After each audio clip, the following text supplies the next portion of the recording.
நீங்க விஜயோட முகமூடி போட்டிருக்கீங்க, முதலமைச்சரோட முகமூடி போட்டிருக்கீங்க. நீங்க கட்சி சார்ந்தவரா? ஆமா, கட்சி சார்ந்தவர் தான். எதற்காக மனு கொடுத்தீங்க? சொல்லுங்க, எதுக்காக அந்த மனு கொடுத்தீங்க? இப்போ வந்து பாத்தீங்கன்னா தனியார் பேருந்து கட்டணத்தில் வேறு விலை உயர்த்திருக்கிறாங்க. சரி, கண்டிப்பா தமிழக முதலமைச்சர் தெரியாது. ஆனா இருந்தாலும் இவங்க தெரியப்படுத்துறதுக்காக தான் அவரோட ரூபத்தில் தான் நான் வந்தேன். அவருடைய முகத்தை நான் அனுபவிச்சு தான் நான் வந்தேன். அது கண்டிப்பாக திமுக ஆணுங்கிற நம்பிக்கை எனக்கு இருக்கு. ஒட்டுமொத்த நல்லாட்சி நடந்துட்டு இருக்கிற சமயத்தில் இந்த மாதிரியான ஒரு உயர்வு கட்டணத்தை உயர்த்தி அவர் அவமதிப்பு பண்ணுறதுக்காகத்தான் எனக்கு போவேன். ஆனால் நீங்கள் மனு கொடுத்து அமைச்சர் வந்து மனு வாங்கலைங்கிறது எனக்கு கொஞ்சம் கஷ்டமாக இருக்குது, வருத்தமாக இருக்கு. காலையிலேருந்து காத்துக்கிட்டு இருந்தேன். எவ்வளோ நாளாக காத்திருந்தீங்க? எவ்வளோ நேரமாக காத்துட்டு இருந்தீங்க? காலையிலேருந்து 3 மணி நேரமாக காத்துக்கிட்டு இருந்தேன். இப்படி பண்ண எனக்கு ரொம்ப ஒரு கஷ்டமாக போச்சு. இது நான் ஒட்டுமொத்த மக்களுக்காக நான் செஞ்சுக்கிட்டு இருக்கிறேன், மக்களுடைய பணிக்காக நான் செஞ்சுட்டு இருக்கேன். அது எனக்கு ரொம்ப ஒரு வருத்தத்தை அளிக்குது.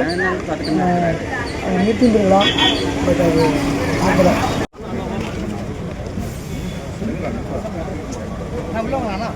சொந்தம்மா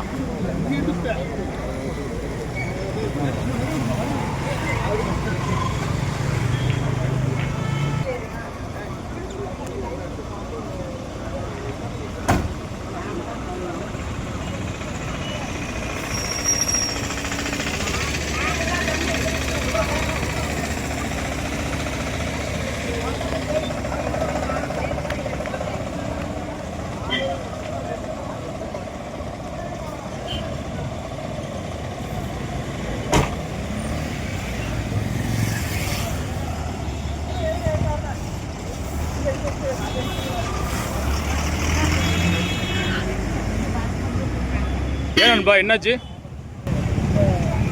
மனு கொடுத்தேன். தமிழ்நாடு முதலமைச்சர் அவருடைய வேண்டுகோளுக்கு மக்களுக்காக நான் சரி, எனக்கு மனதார ரொம்ப நீங்க விஜயோட முகமூடி போட்டிருக்கீங்க, முதலமைச்சரோட முகமூடி போட்டிருக்கீங்க. நீங்க கட்சி சார்ந்தவரா? ஆமா, கட்சி சார்ந்தவர் தான்.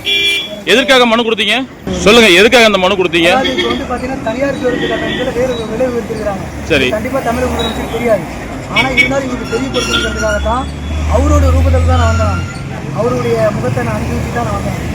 அது கண்டிப்பாக திமுக ஆணுங்கிற நம்பிக்கை எனக்கு இருக்குது. ஒட்டுமொத்த நல்லாட்சி நடந்துட்டு இருக்கிற சமயத்தில் இந்த மாதிரியான ஒரு உயர்வு கட்டணத்தை உயர்த்தி அவர் அவமதிப்பு பண்ணுறதுக்காகத்தான் எனக்கு போவேன். ஆனால் நீங்கள் மனு கொடுத்து அமைச்சர் வந்து மனு வாங்கலைங்கிறது எனக்கு கொஞ்சம் கஷ்டமாக இருக்குது, வருத்தமாக இருக்கு. காலையிலேருந்து காத்துக்கிட்டு இருந்தேன். எவ்வளோ நாளாக காத்திருந்தீங்க? எவ்வளோ நேரமாக காத்துட்டு இருந்தீங்க? காலையிலேருந்து 3 மணி நேரமாக காத்துக்கிட்டு இருந்தேன். இப்படி பண்ண எனக்கு ரொம்ப ஒரு கஷ்டமாக போச்சு. இது நான் ஒட்டுமொத்த மக்களுக்காக நான் செஞ்சுக்கிட்டு இருக்கிறேன், மக்களுடைய பணிக்காக நான் செஞ்சுட்டு இருக்கேன். அது எனக்கு ரொம்ப ஒரு வருத்தத்தை அளிக்குது. நிறுத்திருக்கலாம், பட் அது ஆகலை.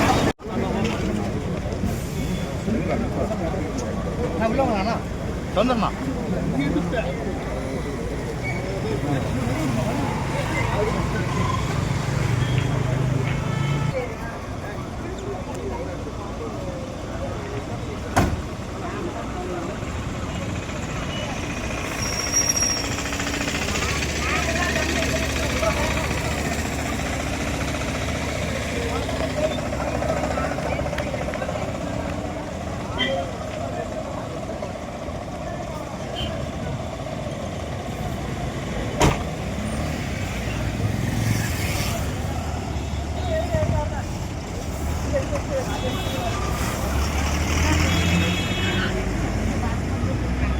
ஏன்பா என்னாச்சு?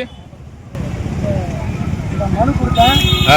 தமிழ்நாடு முதலமைச்சர் அவருடைய வேண்டுகோளுக்கு மக்களுக்காக நான் சரி, எனக்கு மனதார ரொம்ப